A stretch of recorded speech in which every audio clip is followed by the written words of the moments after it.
హరీష్ గారితో గొడవ వల్ల ఎమాన్యుల్ మాట్లాడుతూ తన జర్నీ గురించి చాలా వివరంగా చెప్పుకొచ్చాడు. నేను బిగ్ బాస్ కి ఫస్ట్ సీజన్ నుంచి పెద్ద ఫ్యాన్. ఈ సీజన్ కి హౌస్ లోకి వస్తానని నేను అస్సలు అనుకోలేదు. ఇన్ని సీజన్లలో నాకు ఇప్పటి వరకు ఒక్కసారి కూడా కాల్ రాలేదు. దీనికి వచ్చే ముందు నేను ఒక పెద్ద షో చేస్తున్నా.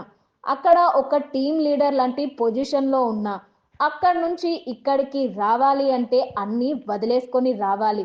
అవన్నీ ఆలోచించుకొని ఒక స్టెప్ తీసుకోవాలని చాలా రోజులు టైం తీసుకున్నా. ఫ్రెండ్స్ అందరినీ అభిప్రాయాలు అడిగా. అయితే నేను ఏ స్టెప్ తీసుకున్నా కూడా సక్సెస్ అవుతాను అనే నమ్మకం నాకు ఎప్పుడూ ఉండేది. అన్నింటికన్నా పెద్ద విషయం ఏంటంటే ఇక్కడ అందరినీ నవ్వించాలి. అయితే నేను వచ్చే ముందు ఏముందిలే, అందరినీ సింపుల్గా నవ్వించేయొచ్చు, బయట ఎన్ని షోలు చేయలేదు, ఏదో ఒక పరిస్థితిని తీసుకొని నవ్వించేయొచ్చు అనుకున్నా. కానీ ఇక్కడికి వచ్చిన ఫస్ట్ వీకే కామెడీ విషయంలో హరీష్ గారితో పెద్ద గొడవైంది. అప్పుడు నేను ఒక్కటే అనుకున్నా, ఇన్నాళ్ళు నేను కష్టపడి కట్టుకున్న కోట ఒక్క వారంలోనే కూలిపోయిందా, బయటికి ఇది ఎట్లా వెళ్తుంది అని బాధపడ్డా. ఎందుకంటే బాడీ షేమింగ్ అనగానే నా గర్ల్ ఫ్రెండ్ కూడా నాకు వచ్చే ముందు ఒక్కటే చెప్పింది, నువ్వు ఏమైనా చెయ్యి నవ్వించడానికి, కానీ ఎదుటి వ్యక్తి నోటి నుంచి నువ్వు బాడీ షేమింగ్ చేశావనే పదం మాత్రం రాకూడదని చెప్పింది. అలా నవ్వించడం చాలా ఈజీ అని హౌస్లోకి వచ్చిన నాకు ఇక్కడ పరిస్థితులన్నీ చూశాక, ఓయమ్మో ఇప్పుడు నేను వీళ్ళందరినీ ఎలా నవ్వించాలరా బాబు, దేవుడా అని నిద్ర పట్టేది కాదు. ఆ సమయంలోనే నాకు మా మమ్మీ పరిచయం అంది. దాంతో నా కామెడీకి ఇక్కడ కొంచెం బూస్ట్ రావడానికి కారణం మా మమ్మీయే. ఎప్పుడైనా పండగలకి, అది కూడా న్యూ ఇయర్కి ఇంటికి వెళ్ళే నేను, కానీ ఇక్కడికి వచ్చాక తెలిసింది, కనీసం 2-3 వారాలకి ఒకసారైనా ఇంటికి వెళ్ళి అమ్మా నాన్నల్ని చూడాలనేలా లోపల అనిపించింది.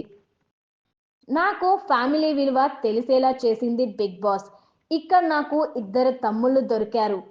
అలానే నేను అసలు ఇంత ఎమోషనల్ పర్సన్ అని కూడా నాకు తెలీదు.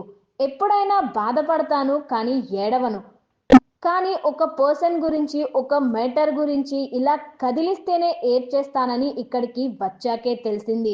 మీ అందరి సహకారంతో నేను 3 సార్లు కెప్టెన్ అయ్యాను. అది నాకు చాలా హ్యాపీ అనిపించింది.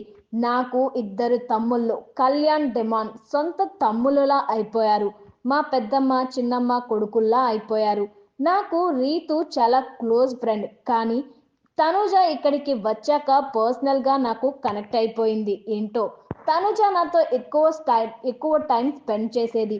తన ఫ్యామిలీ గురించి షేర్ చేసుకునేది. మనం గెలిస్తే ఆనందపడే వాళ్ళు ఎంతమంది ఉంటారో తెలీదు, కానీ మనం ఓడిపోతే ఆనందపడే వాళ్ళు వాళ్ళకంటే ఎక్కువ మంది ఉంటారు. నేను ఒక పర్సన్కి వాల్యూ ఇస్తే ఇంతలా ఇస్తాను, ఒక పర్సన్ కోసం నిల్చుంటే ఇంతలా నిల్చుంటాను, ఒక పర్సన్ గురించి ఏడిస్తే ఇంతలా ఏడుస్తాను.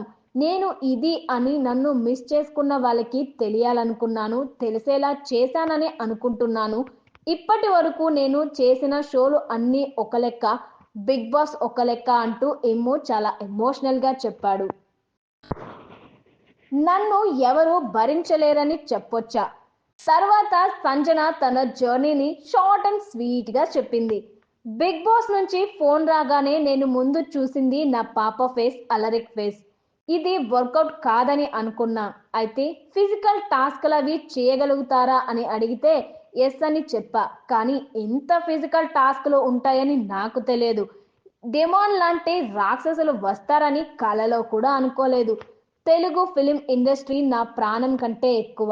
ఎందుకంటే ఈ హైదరాబాద్ వల్లే నాకు అన్నీ కలిసొచ్చాయి. నేను నా ఇంట్లో అబద్ధం చెప్పి వచ్చాను. నాతో 2 వీక్స్ కంటే ఎక్కువ ఎవరైనా ఉంటారా, నన్ను బయటికి పంపించేస్తారని చెప్పేసి వచ్చాను.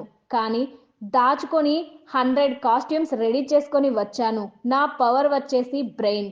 అందుకే ఎవరికి చిరాకు వచ్చినా ఏమైనా సరే రకరకాల ఫ్రాంక్స్ చేశాను. నా తీరు వెరైటీగా ఉండాలని అనుకున్నా. నా గౌరవం తిరిగి తెచ్చుకోవాలని ఇక్కడికి వచ్చాను. ఇది నాకు ఒక లైఫ్. నేను ఎట్టి పరిస్థితుల్లోనూ టాప్ 5లో ఉండాలనే ఇక్కడికి వచ్చాను అంటూ సంజన చెప్పింది. అలానే తన కొడుకు అయిన ఇమాన్యుయల్ గురించి కూడా చాలా ఎమోషనల్గా మాట్లాడింది సంజన.